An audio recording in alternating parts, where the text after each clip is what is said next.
in terms of how to raise it, I think, I mean, most employers will have a grievance process, which usually says, you know, raise it informally with your manager in the first instance. And I'd support that. If you look at it as a sort of fact-finding mission, like we said at the outset, you don't always know that you're being discriminated against.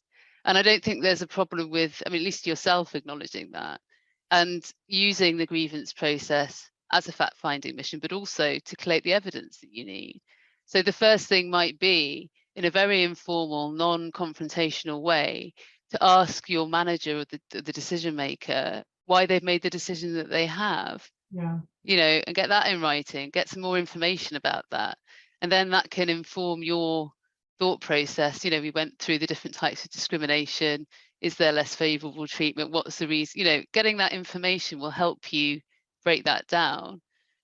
If you get to the point where, you know, having done that, you think, I think there is something here and I'm not really getting anywhere informally, then you raise a formal grievance. And so I guess that sort of shifts on to how your employer should deal with it. You know, so before I go on to that, I suppose how you raise a grievance is important. Yeah. So, you know, ideally, I think you'd have someone like me draft it so that it's, you know, clearly set out, it ticks the legal boxes. But also, irrespective of that, I think it's important to strike the right tone.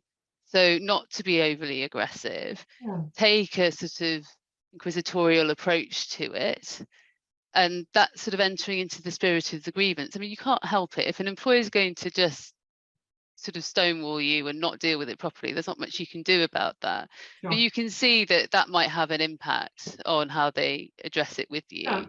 Yeah. And I should say, when I said, you know, someone like me should help draft it, that's often something we would do behind the scenes. Yeah. So we'd help you draft it, but you in your name, and you would send it. So it's not sort of overly aggressive.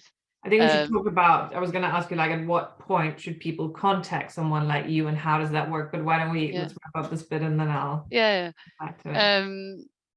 So yeah, the only case where I would sort of go on the record sooner would be if someone is ill and is finding it overwhelming. Because sometimes getting emails and contact from the employer on the topic can be quite triggering. So in those circumstances, absolutely, I go on the record, but you can see there's a context for that not being so much about being aggressive as safeguarding.